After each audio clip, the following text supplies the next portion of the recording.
Whata. And g'day viewers, I'm Michael. And I'm Janet, and welcome to this week's episode about Affirmations 101, the power of words in forming positive mental patterns.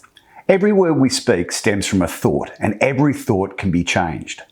Self-approval and self-acceptance and self-love are the keys to a great life. Notice the word in common there, self. So if you're ready to learn how to utilise the power of affirmations and get in touch with your best you, then listen up.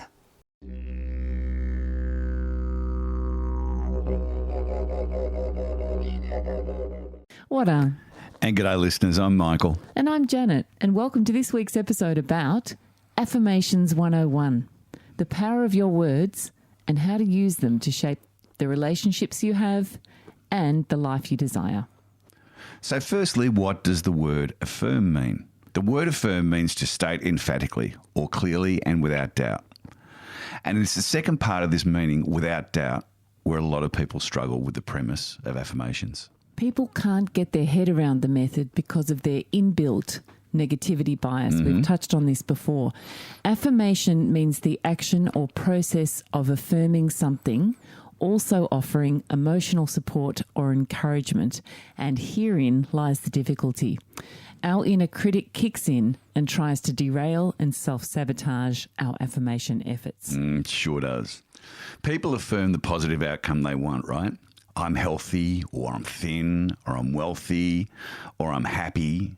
And that nagging negative bias in our mind kicks in and says, no, you're not. You're sick. You're fat. You're broke and you're sad. That smug know-it-all voice has a retort for every positive affirmation you can come up with. It doesn't mean to. It's formed through our belief system, and that has been shaped by everything we've experienced and been told so far in our lives. So let me just touch on the fact that if you're saying an affirmation, right, that I am thin and healthy, but you're sitting there stuffing down sweets and guzzling soft drink, well, the affirmation's not going to work, is it? You actually have to take action towards the statement you are affirming. So choosing healthy, whole foods and water and herbal teas, etc., rather than the sweets and chips and soft drinks and all the other fun things that we like to eat. The more you practice your affirmations, thinking them, saying them out loud and writing them down, the stronger and the better they will permeate into your subconscious mind, enabling you to make better choices that will lead to your desired results. So using the affirmations, don't get disheartened if you're using affirmations and you are sitting there stuffing your face with things that aren't going to help your cause, because seriously, it is mind over matter. Matter being us, ourselves, our physical body, everything else. Our mind is the controller.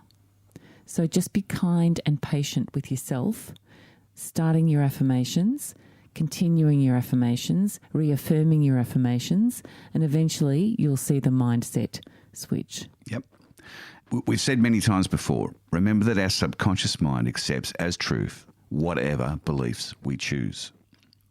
And when we understand this fact, it makes it really easy to see that, for example, if you affirm everyone is always helpful and kind, life will be much better than if you affirm everyone's out to get me. Thoughts and words can heal, and thoughts and words can wound. What we think about ourselves becomes our reality. Every word we speak stems from a thought, and every thought can be changed. Self-approval, self-acceptance, and self-love are the keys to a great life. Notice that the word in common here is self. It all comes down to us, our own self. We speak to ourselves more than anybody else in this life. Every thought we have is a conversation with ourselves. The wounds our negative and destructive thoughts and words inflict are like cuts to the psyche, and they take a lot of commitment to heal. Therein lies the struggle. Because deep-seated beliefs that we have about ourselves, things such as resentment, criticism and guilt, are the three most destructive. And these three emotionally charged beliefs are the major causes of the bottom line self-sabotaging belief that I'm not good enough. So take it back to the scene where the person's affirming, I'm thin and healthy, while munching on the bag of sweets and potato chips and downing a bottle of Coke or two. Well, their actions are just a reflection of their inner belief about themselves. And I hear you just rolling your eyes and saying, oh, that's BS. They just have a sweet tooth or they're just in the mood for junk food. But trust me, all behaviour stems from underlying beliefs. Despite their transformative potential, affirmations often find themselves at the receiving end of scepticism and ridicule. Critics dismiss them as mere wishful thinking, or they dismiss the idea that positive self-talk can impact one's life. However, the ridicule stems from a misunderstanding of how affirmations work and a failure to recognise their effectiveness when truly applied correctly. Yeah, that's right. Because skeptics argue that affirmations are nothing more than empty words, incapable of influencing tangible outcomes. And let me remind you here that no word is empty. None at all. They stem from your thoughts and they are the reality that you're experiencing. Words absolutely have power. Now, some people may view repeating positive statements as a superficial exercise that lacks substance or practical value. And the dismissal of affirmations often arises from the misconception that saying something alone can bring about change, but neglecting the critical role of action in the process. So as we said before, affirmations become vulnerable to criticism when divorced from action. Merely repeating positive statements without a corresponding commitment to meaningful action will produce no change in the outcome. The key lies in understanding that affirmations serve as a catalyst for change, but they require the propulsion of purposeful and consistent speaking and writing of the statement and subsequent action towards manifesting tangible results. A couple of times last decade, I was lucky enough to meet the inspirational Louise Hay, who turned her health and life around using the power of affirmations. She once said that affirmations are not about wishful thinking, they're about intentional living. Ridicule dissolves when results speak, and she sure did make them speak. Oh, she sure did. And as the great pundit Deepak Chopra said, affirmations are not a magical spell, they're a roadmap. Without the journey, the map remains just paper.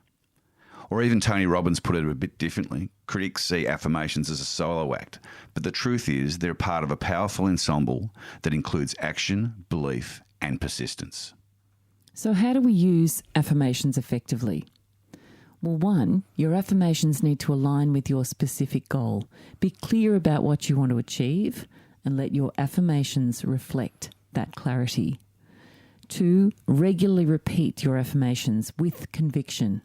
Consistency reinforces the positive beliefs embedded in the statements. Think them, say them, and write them out. These actions will permeate your subconscious mind. Thirdly, identify actionable steps. Talking about action again, that align with your affirmations. Create a plan and commit to taking consistent, purposeful action towards your goals. Fourthly, this is a biggie. You can't underestimate the power of belief and visualization. So as you affirm these positive statements, believe in their truth and vividly visualize the desired outcomes. Visualization enhances emotional connection to your affirmations. Pay attention to negative self-talk, as we talked about before, that inner critic. It's going to be very noisy. Every time it barks back at you, actively reframe it with positive affirmations. Adapt your affirmations as your goals evolve and circumstances change. You're really going to have to flex your affirmation muscle against that negative inner critic. That negativity bias of self-destructive talking is so strong. So you're going to have to think about this as a daily workout. You're just going to have to come up against it. And look, there'll be days when it's really tough. I know that. But the next day, pick up and start again. And understand that change takes time. Be patient with the process and persistently apply affirmations alongside your actions, allowing the synergy to unfold. And the great Bob Proctor always talked about, if you tell yourself a lie often enough, you start to believe it. And that's the power, the underlying power of affirmations there. If you continue to tell you this affirmation over and over again, powered with emotion, and you start to then believe it as it comes, that's when it starts to manifest and you're taking action on those things. But action is Nothing's going to happen if nothing happens. No, nothing changes if nothing changes. But there is so much magic in the power of affirmation. When wielded with purpose and aligned with action and grounded in belief, affirmations can totally change your world for the better. Rather than dismissing them outright, embrace affirmations with a holistic approach and you will see and experience their true power. Affirmations are not a shortcut. They're a tool, and when they're used effectively, they can unlock profound personal growth and success. So we encourage you to begin affirming your way to the life that you deserve today. Until next time, love and blessings. See ya.